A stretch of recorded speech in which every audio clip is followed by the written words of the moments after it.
Quand on marche, les deux pieds ne sont jamais levés en même temps. Il en résulte des moments où les deux sont au sol, des moments en double appui. Quand on court, les deux pieds ne sont jamais au sol en même temps. Il en résulte des moments où les deux sont en l'air, des moments de suspension.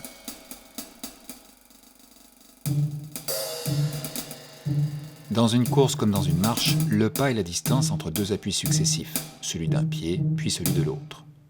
Dans la marche, il correspond à l'écart entre pieds au moment d'un double appui. Dans une course, une telle correspondance n'existe pas. L'animateur doit donc estimer la longueur du pas qu'aucune pause ne lui donne. Comme pour une marche, une course s'étudie en 8 pauses principales, 4 par pas. Mais au lieu d'en présenter au moins une en double appui par pas, elle en présente au moins une en suspension. Dans les deux cas, toute pause qui n'est ni en double appui ni en suspension est simplement en appui.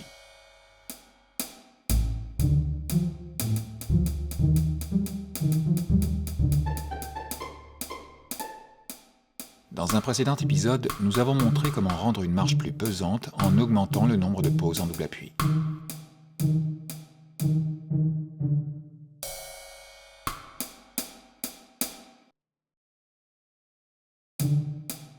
De la même manière, on rendra une course plus légère en augmentant le nombre de pauses en suspension.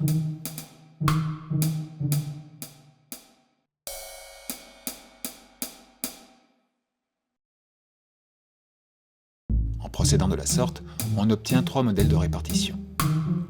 Le premier présente 3 pauses en appui pour une en suspension. On peut nommer les pauses en appui pauses de réception, d'amorti et de propulsion. La suspension représente la phase haute du mouvement et l'amorti la phase basse.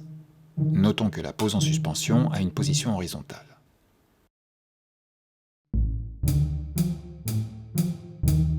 Le second modèle de répartition présente 2 pauses en appui pour 2 en suspension.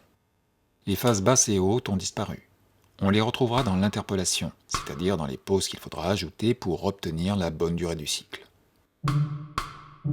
Les pauses principales de suspension précédentes et succédant la phase haute, elles sont en position ascendante pour la première, descendante pour la seconde.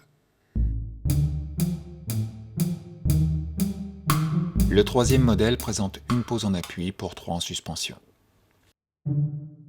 On retrouve les phases basses et hautes sur une trajectoire qui, sinusoïdale ou presque dans les précédents modèles, dessine désormais une suite de convexes. La séquence de suspension synthétise les 2 précédents modèles, avec une position ascendante pour la première pause, horizontale pour la seconde et descendante pour la troisième.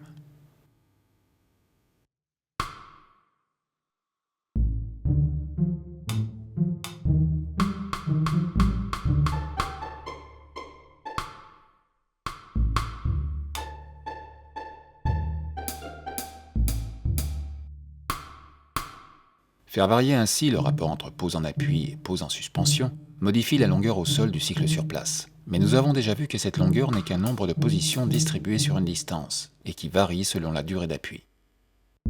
Si on admet que ces modèles sont de même durée, on observe en les développant qu'ils avancent à la même vitesse et à la même cadence. Terminons par quelques remarques. Ces 3 modèles de course ont une cadence de 2 pas par seconde, ce qui est très lent. Mais une course ne se distingue pas d'une marche par sa vitesse, seulement par le fait qu'elle est un moment en suspension plutôt qu'en double appui. Par ailleurs, une cadence aussi basse permet de mettre en évidence un point important. Un corps en suspension est soumis à la loi de la gravité. Plus il reste en l'air, plus il doit s'élever après la propulsion. On n'augmente pas la suspension en durée sans l'augmenter en hauteur. L'équation de Newton permet de préciser cette hauteur. Dans un prochain épisode, nous en reparlerons de manière à ne pas faire fuir l'animateur.